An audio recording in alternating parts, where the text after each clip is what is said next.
Monsieur le Président du Sénat, que je salue même s'il a dû s'absenter, Madame la Présidente de la Banque Centrale Européenne, chère Christine, quel plaisir de vous retrouver, Monsieur le Ministre et cher Joël, et merci Renaud d'avoir excusé Jacqueline Gouraud, Monsieur le Président de Région de France, cher Renaud Muselier, Mesdames et Messieurs les présidentes et présidents de région, et notamment Madame la Présidente de la région Île-de-France qui nous accueille aujourd'hui dans ce magnifique hémicycle, Mesdames et Messieurs les représentants des associations de collectivités, Mesdames et Messieurs les élus. Je ne peux évidemment commencer ce discours sans, comme vous l'avez fait, évoquer la mémoire de Samuel Paty, dont l'assassinat barbare nous laisse encore dans un état de sidération collective. La mort par décapitation d'un professeur d'histoire-géographie, assassiné pour le contenu d'un de ses cours, est un acte barbare, un acte contre la vie, un acte contre la République. Je tiens à vous dire que, sous l'autorité du Président de la République, nous luttons et continuerons à le faire avec une énergie sans faille contre l'islamisme radical. La peur et l'obscurantisme ne l'emporteront jamais. Dès ce matin, des opérations policières importantes ciblant des individus radicalisés ont été diligentées. D'autres actions et mesures vont suivre sur la lutte contre la haine en ligne, sur les associations ennemies de la République, sur le renseignement et la surveillance de ces réseaux et individus qui s'en prennent aux fondements de nos valeurs et du pacte républicain. Le Président de la République avait annoncé au Murau un projet de loi renforçant la laïcité et les principes républicains, texte qui nous permettra de renforcer encore notre arsenal face à des visées et des actions que nous n'accepterons jamais. Je sais, Mesdames et Messieurs les Présidents, que chacun dans vos régions, vous contribuez également à ce combat, et je veux vous en remercier. L'État et les collectivités doivent, sur ce sujet comme sur bien d'autres, travailler de concert. Nous échangerons demain, lors de la rencontre État-collectivité, sur les questions de la sécurité des enseignants et des personnels dans les établissements d'enseignement, notamment des lycées, pour ce qui vous concerne. C'est le même esprit de mobilisation qui prévaut et doit continuer de prévaloir dans la gestion de la crise sanitaire. C'est cet état d'esprit qui s'est déjà incarné dans la phase de déconfinement. L'amplification et l'accélération de la pandémie que nous vivons aujourd'hui nous ont conduits à renforcer les mesures, tout particulièrement dans 9 métropoles, où l'accélération de la propagation du virus a été soudaine et spectaculaire, mettant sous tension les capacités de réanimation déjà très fortement sollicitées. Ces mesures nouvelles sont adaptées à la situation sanitaire de chaque territoire. Elles ont pour objectif premier de protéger les Français et de leur permettre de continuer à travailler et à envoyer leurs enfants dans les établissements d'enseignement. Nous savons tous cependant que le retour de la crise sanitaire aura des répercussions sur l'économie et sur l'emploi. Et ces effets se font déjà sentir et s'amplifieront. C'est pour cette raison que le gouvernement est entièrement mobilisé Cela passe d'abord, le président Muselier l'a rappelé, par des dispositifs de soutien et de compensation que nous avons non seulement maintenus et adaptés pour aider les entreprises à faire face aux nouvelles restrictions décidées par l'autorité publique, mais que nous avons amplifiées. Le fonds de solidarité a été renforcé, l'activité partielle est prolongée pour les entreprises les plus affectées et celles qui en ont besoin pourront continuer à bénéficier encore plusieurs mois du dispositif de prêt garanti par l'État. Je ne vous cite pas tous ces dispositifs, vous les connaissez. Et je ne doute pas que vous continuerez également à contribuer aux côtés de l'État pour aider et accompagner les secteurs concernés, le sport, la culture, la restauration, les bars, le secteur de l'événementiel, etc. Au-delà de ces secteurs particulièrement impactés par les mesures de police administrative, c'est évidemment l'ensemble de notre économie qui a été mise à mal par la crise sanitaire. L'emploi en France a fortement diminué depuis plusieurs mois et le nombre de plans sociaux devrait s'accroître dans les semaines et les mois à venir. Vous le savez, en toute lucidité, la situation est très difficile. J'entends dire que la résurgence de l'épidémie pourrait mettre au second plan le plan de relance que j'ai présenté à la Nation le 3 septembre dernier. Ce serait évidemment une profonde erreur d'analyse, tant ce plan vise à accroître les carnets de commandes des entreprises, les incite à recourir à l'activité partielle plutôt que licenciement et prévoit des dispositifs particulièrement ambitieux d'aide à l'embauche et de recours à la formation. Vous me permettrez, à votre suite, cher Président, de souligner l'implication très forte et inédite de l'Europe dans la construction et le financement de ce plan de relance. Et profitant de la présence de Christine Lagarde à ce congrès, je veux dire que la dimension européenne s'est également incarnée à travers l'action, elle aussi en large part inédite et tout à fait adaptée à la situation de la Banque centrale européenne. La France a joué un rôle important dans cette réorientation de la politique européenne au secours de la crise, c'est-à-dire de nos concitoyennes et de nos concitoyens. Alliance de l'Europe, alliance avec les régions. Oui, Monsieur le Président.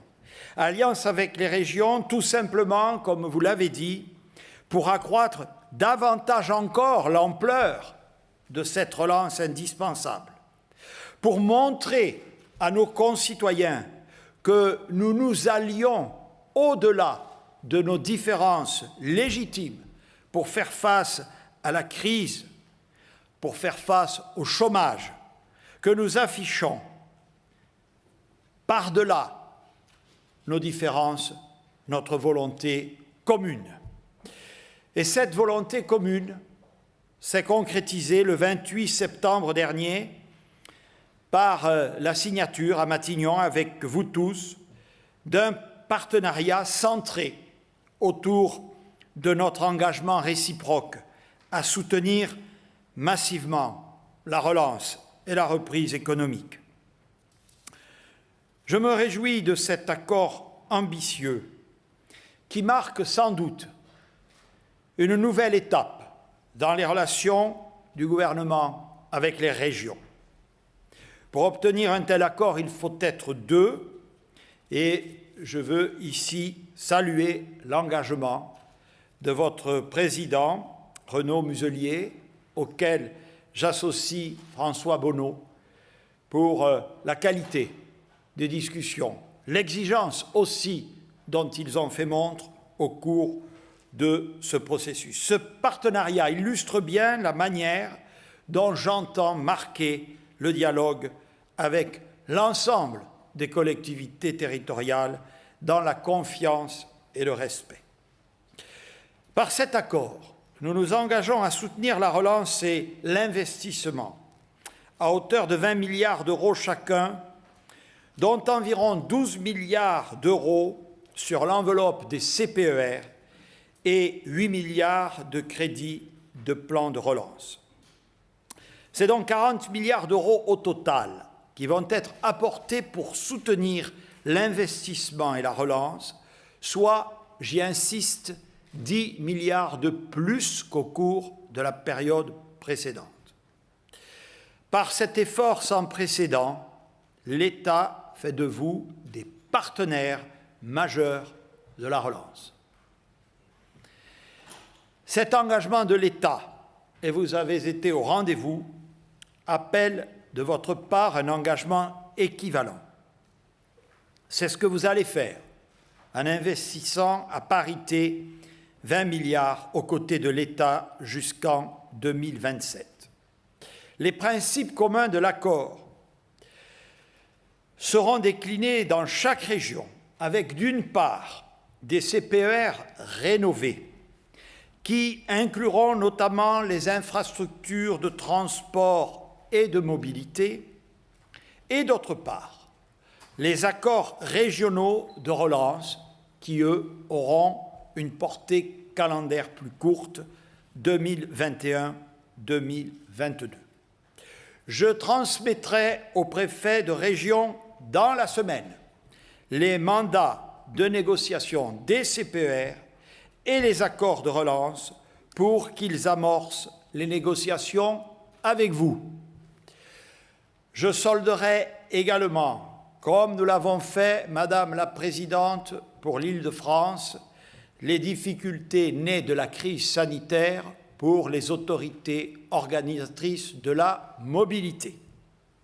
Sur les 100 milliards d'euros du plan de relance, dont 80 milliards d'euros hors baisse de fiscalité, dès les prochaines semaines, 16 milliards d'euros seront suivis par les préfets de région pour qu'ils mettent en œuvre en région le plan de relance. Dès cette semaine, la circulaire sera publiée qui viendra préciser toutes les modalités de mise en œuvre de cette territorialisation appelée de vos vœux comme des miens. Nous n'inventerons, cher Renaud, aucun nouveau tuyau. Afin de donner à la relance des effets à très court terme, l'État, vous l'avez rappelé, s'est engagé à vous attribuer une enveloppe de 600 millions d'euros issus du plan de relance et qui sont bien inscrits dans le projet de loi de finances pour 2021. Vous pourrez en bénéficier dès cette année pour accélérer les projets en cours. Au-delà de ce soutien immédiat à vos investissements, le gouvernement s'est engagé à compenser intégralement la suppression de la CVAE par une fraction de TVA égale en 2021 au montant de CVAE perçu par les régions en 2020. Ma conviction est en effet que la relance ne sera rapide et vigoureuse que si elle s'ancre dans les territoires, au plus près des réalités de notre tissu économique. Pour y arriver, la solidité du couple préfet de région, présidente de région sera en effet déterminante, comme j'ai, vous le savez, promu et favorisé la solidité du couple préfet-maire dans la gestion de la crise sanitaire. Ainsi, lorsque vous signerez avec l'État un plan de relance partenarial, vous assurerez avec les préfets de région la coprésidence des comités régionaux d'animation et de suivi.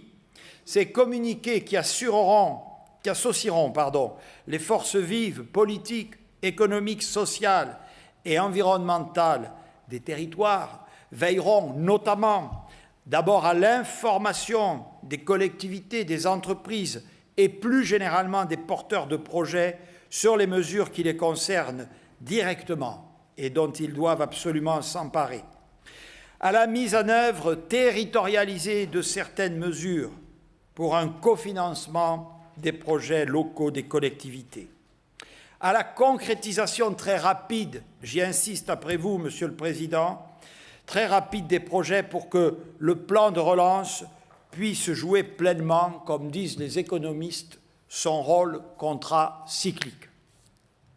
Le climat de confiance que nous avons instauré entre nous doit se diffuser dans les territoires. Je compte en particulier sur vous pour mobiliser autour de la relance, comme je vous l'ai déjà dit à Matignon, les intercommunalités qui disposent, en complémentarité avec vous, de compétences en matière de développement économique. Je vous demande également de veiller à ce que les accords régionaux de relance soient en parfaite adéquation avec les 3 axes du plan de relance national que vous connaissez, la transition écologique, la compétitivité de notre tissu économique, la cohésion sociale et territoriale. La question des mobilités que le président Muselier a citée est au cœur de ces actes. Et je souhaite que nous ayons en la matière une ambition commune forte, là encore, compte tenu de ce que sont vos compétences. D'ores et déjà, nous avons prévu de mobiliser sur la période 2021-2027, Monsieur le Président, 1,2 milliard d'euros pour les transports du quotidien et 4,7 milliards pour le ferroviaire, ciblés notamment sur les trains de nuit, les petites lignes et le fret. Notre mobilisation passe ensuite par des moyens exceptionnels à destination de la jeunesse. Vous l'avez également évoqué. En effet, personne ne peut accepter que la jeunesse du pays sacrifie son avenir sur l'autel de la crise sanitaire et de ses conséquences économiques et sociales. C'est la raison pour laquelle j'ai pris des mesures dès le mois de juillet. Je les ai d'ailleurs, Madame la Présidente, annoncées à Besançon. Elles ont vocation à bénéficier à tous les jeunes, quelle que soit leur situation, partout sur le territoire. Chacune de vos régions est évidemment concernée. Cela passe par le plan jeune et le développement des formations aux métiers de demain. La prime aux entreprises pour l'embauche de jeunes à 4 000 € ou d'apprentis jusqu'à 8 000 € sont des outils dont il faut impérativement se saisir, car ils constituent non seulement un moyen de maintenir l'activité, mais aussi un outil pour préparer l'avenir et la transition de notre économie. Cet avenir passe également par le renforcement massif des formations qualifiantes, orientées vers la transition écologique, avec 200 000 places de formation en plus. Nous ouvrons avec vous davantage de formations, en particulier pour les métiers du soin, en doublant en 5 ans les formations des aides-soignantes, des infirmiers et infirmières, des auxiliaires de vie. Enfin, parce que certains jeunes ont décroché et qu'il faut les aider à se réinsérer, nous avons créé toutes les passerelles vers l'activité. 300 000 parcours et contrats d'insertion vont être progressivement déployés. Et je souhaite en particulier que l'ensemble des PRIC soit rapidement signé. Mesdames et Messieurs les Présidents, la situation de la France est difficile. Cela me conduit à prendre des mesures difficiles que la situation sanitaire exige. Je le fais dans le cadre le plus concerté possible. Et je sais votre rôle auprès de nos concitoyens pour veiller à l'acceptabilité et à la pertinence de ces mesures. Notre responsabilité collective, c'est aussi de lutter contre le chômage. Aussi, le gouvernement a besoin de notre partenariat, de votre soutien, de notre confiance mutuelle pour que le plan de relance soit une réussite pour la France. L'ensemble des dispositions économiques et budgétaires ont été prises dans un esprit de concertation. Celui, vous avez bien voulu le reconnaître, que je manifeste depuis ma prise de fonction. Celui que traduit ma présence devant vous aujourd'hui.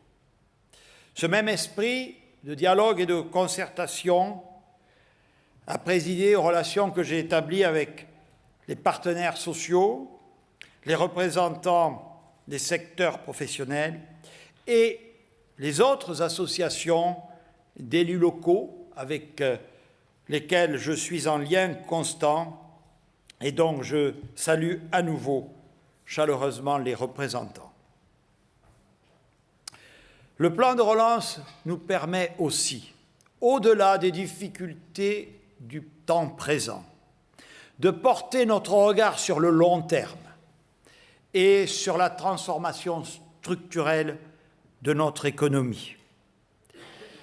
Cet avenir nous conduit également à examiner ensemble une étape nouvelle dans la confiance portée au territoire.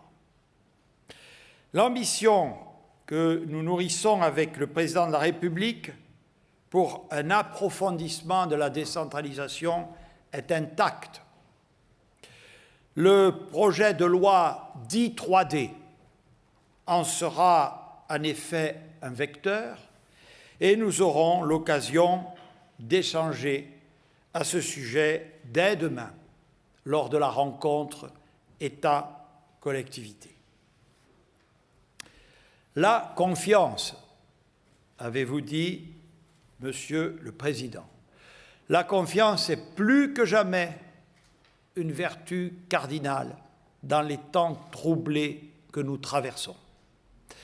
Je crois que le chemin que nous avons depuis plusieurs semaines parcouru ensemble illustre cette confiance réciproque sans laquelle, vous l'avez dit, rien n'est réellement possible.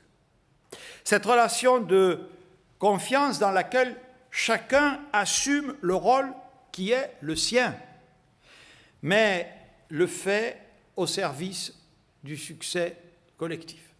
Celui-là, vous le savez, dans les fonctions qui sont les vôtres, il est impératif. Pour cela, mesdames et messieurs les présidentes et présidents, je le dis avec la gravité qu'appellent les circonstances actuelles, pour cela, je sais pouvoir compter sur votre plein engagement et votre haut sens des responsabilités, comme vous pouvez compter sur les miens. Je vous remercie.